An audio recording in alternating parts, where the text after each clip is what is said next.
Hello, everyone, and welcome to the 50B video that I'm sure five of you are waiting for. Um, if you're unfamiliar with what I'm talking about, which I'm sure there are a fair few of you who are, the AMX 50B is the French Tier 10 autoloading heavy. That bit I'm sure you do know, but I have been trying to get the third Mark of Excellence on this for what I think amounts to over a year, and as you can see in the thumbnail, about 40 million credits.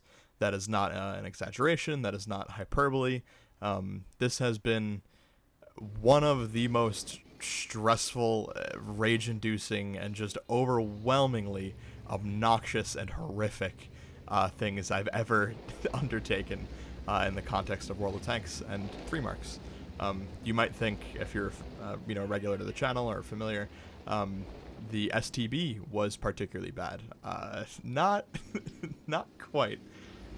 The 50B has been such a tough vehicle for me. Not only are heavies not necessarily the easiest, but the 50B combined with the autoloader and the long reload can be really detrimental because if you've not played autoloaders, one of the big problems you run into is it's not the same as a regular tank where it's like 8 seconds, you're loaded, you're ready to shoot.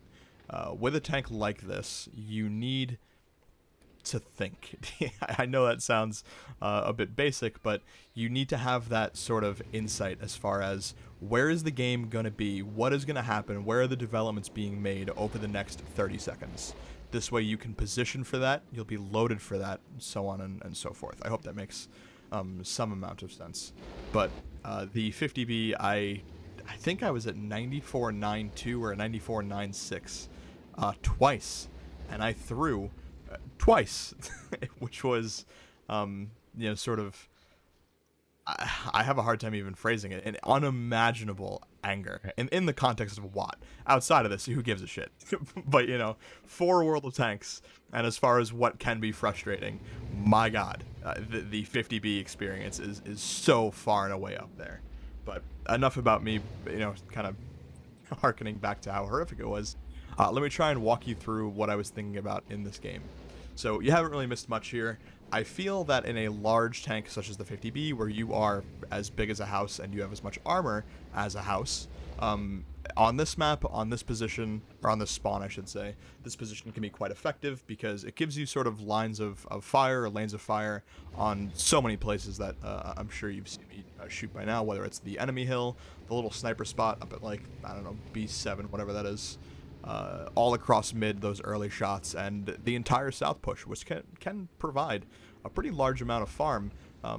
In this case here, you'll see I don't really take too many shots right off the bat, because something you can use to your advantage is if you don't shoot right away, it can lead the enemy to almost forget you're there. So I wait until they really expose to start letting rounds out there and really try and farm, because the longer they don't know I'm there, the more likely they are to push and extend further, and then with an autoloader you can really punish that.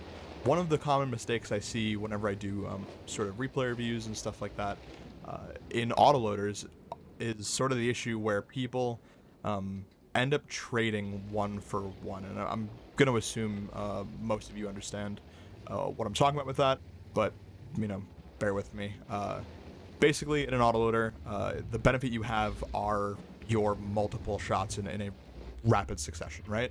So the 50B can do that pretty well because the reload's about 2.5 per shot, so you fire one, 2.5, so on and so forth.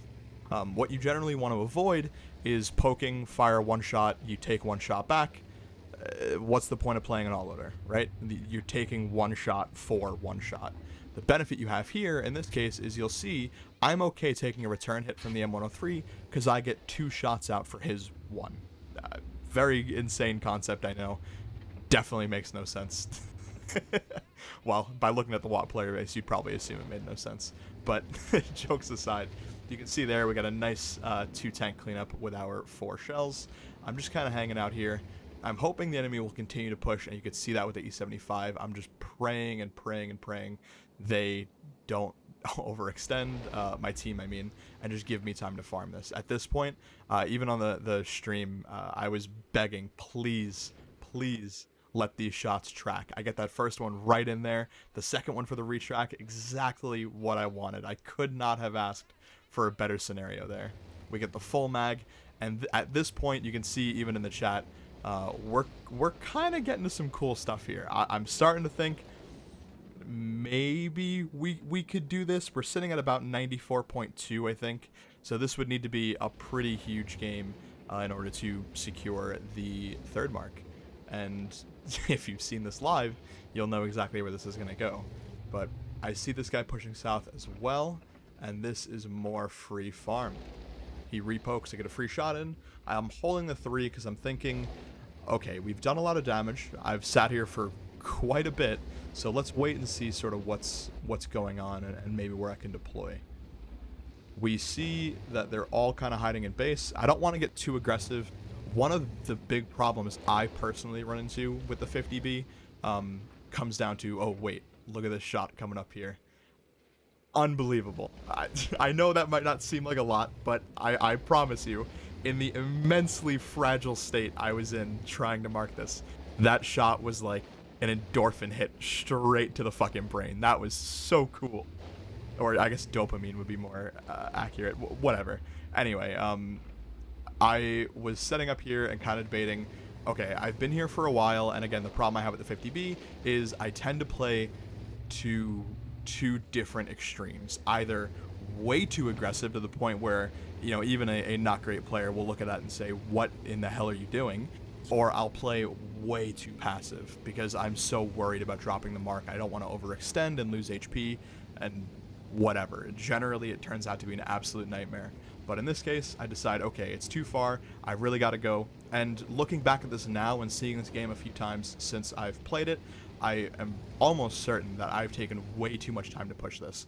I should have pushed this maybe 45 seconds ago to a minute ago and just went right up behind the E4 and try to farm here. Something I could actually mention here really quick. In the event, for whatever reason in some capacity, the driver of the T110E4 or the driver of the T30, I forget who is who, but I believe the names are Skinbird in the E4, I think, and Warheed in the T30. I could not possibly thank these two enough.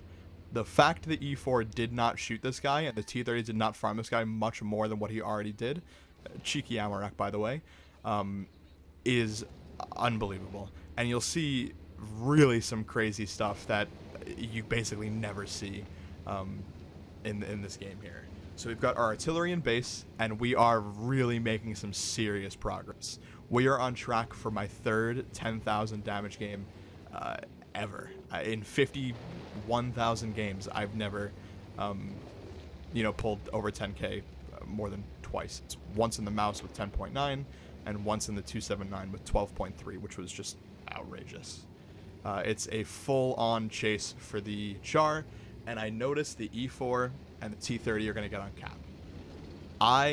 In a minute, you could probably look at the chat, I am going to beg these guys to let me try and get this guy and reset cap. And to their credit, they do. I don't know why. I have no idea. I have asked a million times for people on my team to stop capping, reset so we can get some more farm. These two guys, I could not be more thankful. When this game was over, I sent them both, I think, 1,250 gold, just as a thank you, because it's such a rare thing. I could not be more grateful. As I mentioned, this was 40 million credits and over a year worth of work put into this, and I was overwhelmed with happiness. And you'll see here we spotted the Char. I am on a full YOLO. I don't care if we die. I want to go in. I want to get as much damage as I can. I want to get this last little bit. And to my luck, the Char holds up behind the bushes there. I notice him pretty quick. I get a couple shots out. There's one. There's two for the fire as well. He runs right into a rock. We knock him out for 3. And I'll just throw it over to me on the live stream so you can hear my reaction to this. I'm scared to even look at the fucking screen, dude. I'm scared to look at the screen. Let's fucking go! Oh, it's done. I am free. I am free. I am free. It is over. It is over on 10,000 damage and 6 kills. Who? It is over. It is over. Oh my god. It's over, boys. The journey is over. Ultra, thank you for the gift subs. Oh my god. It is over. Welcome to the club. Yeah, thank you. So this is the YouTube channel. It's 10K3 Mark. They won't want to see it. It's all gold. It's all gold ammo. They won't want to see it. Holy hell. Thank you, thank you, thank you. Dude, who were the guys on cap? Was it the T30 and E4? I'll send them fucking gold or something. That was unreal. Oh man. Thank you everyone for the congrats. I appreciate it so much. Anyway, I started blasting. Bang, bang. Oh my god. Spixie donated $10. Hey, thank you. GG Daddy. GG. How much credit Profit Deficient you netted for that? 19K loss. 9501. That's where we're at. Now you better slap a better cam up at eBay.